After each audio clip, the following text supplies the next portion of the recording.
Selamat pagi Bapak Ibu dan saudara-saudaraku. Salam damai sejahtera bagi kita sekalian. Puji syukur kita sudah bangun dengan baik di pagi hari ini. Semoga kita semua tetap sehat, tetap semangat dalam sukacita anugerah Tuhan kita Yesus Kristus. Senang sekali kita berjumpa kembali pada pagi hari ini. Kita di acara Renungan Pagi edisi 29 Maret 2022. Lukas pasal 16 ayat 10 dan 11. Barang siapa setia dalam perkara-perkara kecil, ia setia juga dalam perkara-perkara besar. Dan barang siapa tidak benar dalam perkara-perkara kecil, ia tidak benar juga dalam perkara-perkara besar. Jadi, jikalau kamu tidak setia dalam hal mamon yang tidak jujur, siapakah yang akan mempercayakan kepadamu harta yang sesungguhnya? Setia kepada perkara yang kecil. Saudara sekalian, seorang pendaki bisa mencapai puncak gunung diawali oleh pijakan pertama. Seorang pelari mampu mencapai garis finish dan menjadi juara juga bermula dari langkah awal yang baik. Segala sesuatu yang besar bermula dari hal-hal yang kecil terlebih dahulu. Pohon mangga yang besar dan berbuah lebat serta tampak rindang juga berasal dari satu biji nangka yang kecil. Sayang sekali banyak orang yang seringkali memusatkan perhatian atau hanya berfokus kepada hal-hal yang besar, sampai-sampai ia melupakan, meremehkan dan menyepelekan hal-hal yang kecil atau sederhana. Padahal untuk bisa sampai kepada perkara-perkara yang besar, kita harus mulai dari hal-hal yang kecil. Untuk bisa mencapai puncak gunung, kita harus mulai pendakian dari bawah atau melewati lembah dan lereng terlebih dahulu. Ada kalimat bijak yang mengatakan bahwa perjalanan 1000 mil selalu dimulai dari langkah pertama. Saudara sekalian, jika kita bertanya kepada orang-orang yang berhasil, baik itu berhasil dalam pekerjaan ataupun pelayanan, mereka juga memulai segala sesuatunya pun dari nol, tidak langsung berada di top level. Di zaman sekarang ini orang maunya berhasil secara instan, terkenal secara instan atau kaya secara instan, tak peduli bagaimana ia mendapatkan kekayaan itu. Saudara, ketika melamar pekerjaan, orang yang maunya di posisi langsung teratas, tidak mau merintas dari bawah. Dan kalau pekerjaan tidak sesuai dengan ijazahnya, mereka akan menolaknya. Dalam bacaan kita pada pagi hari ini, Tuhan Yesus sedang mengajarkan tentang prinsip integritas dalam pelayanan yang dimulai dari hal-hal kecil. Integritas diuji salah satunya lewat cara kita menggunakan uang, mengelola uang, karena dapat dianggap perkara kecil. Banyak yang meremehkannya, tetapi sangat besar pengaruhnya. Saudara, bukankah karakter seseorang dapat diketahui dari cara ia menggunakan uang?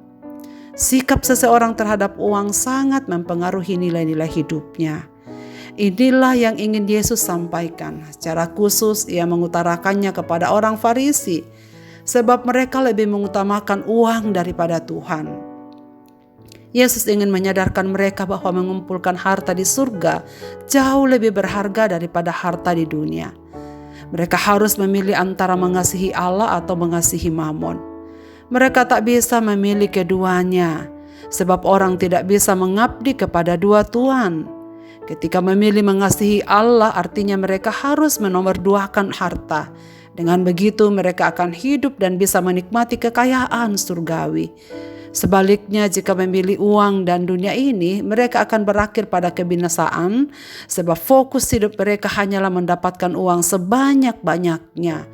Jika seorang tidak setia dalam hal uang, ia juga tidak akan setia dalam hal-hal rohani. Saudara, itu sebabnya berbanding terbalik dengan apa yang Yesus ajarkan dalam kitab Injil Matius pasal 6. Carilah dahulu kerajaan sorga, maka semuanya akan ditambahkan kepadamu.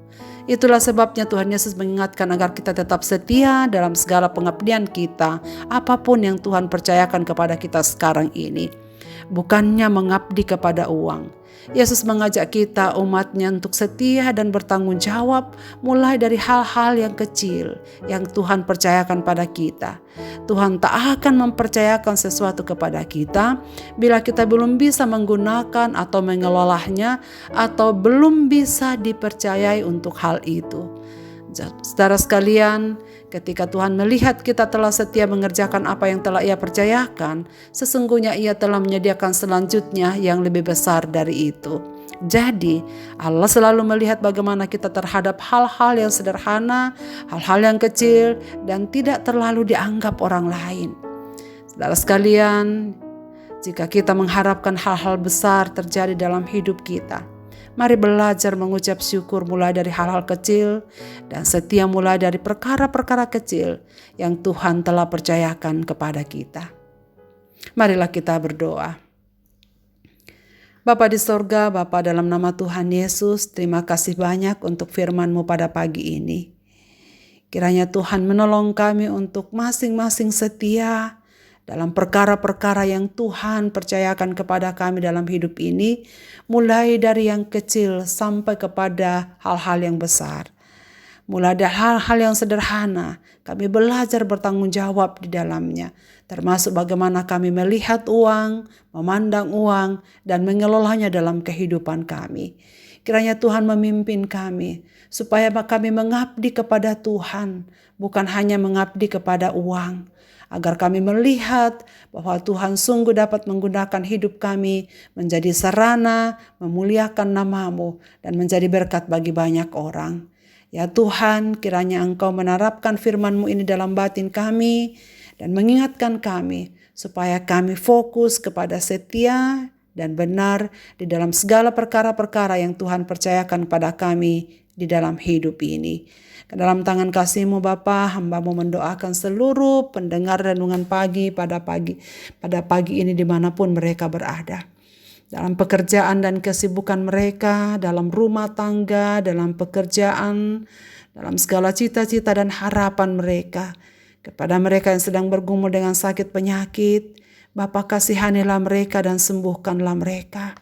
Bagi mereka yang sedang bergumul dengan persoalan-persoalan rumah tangga mereka, persoalan ekonomi, kiranya Tuhan yang turun campur tangan di dalamnya, memberikan kekuatan bahwa Engkau sumber segala sesuatunya yang mereka butuhkan dalam hidup ini. Mereka yang sedang berduka, Tuhan hiburkan. Mereka yang sedang berjuang untuk masa depan mereka melalui pendidikan, Tuhan memberkati mereka semua, sehingga pada hari ini kami memperoleh kekuatan daripada-Mu. Segala hal yang terjadi dalam hidup kami sepanjang hari ini Bapa, kami mohon kiranya Engkau yang beranugerah, memberkati, dan menyertai kami. Dalam nama Yesus Kristus Tuhan dan Juru Selamat kami berdoa. Amin. Selamat beraktivitas Bapak, Ibu, dan saudara-saudaraku. Tuhan Yesus memberkati kita dengan firman ini.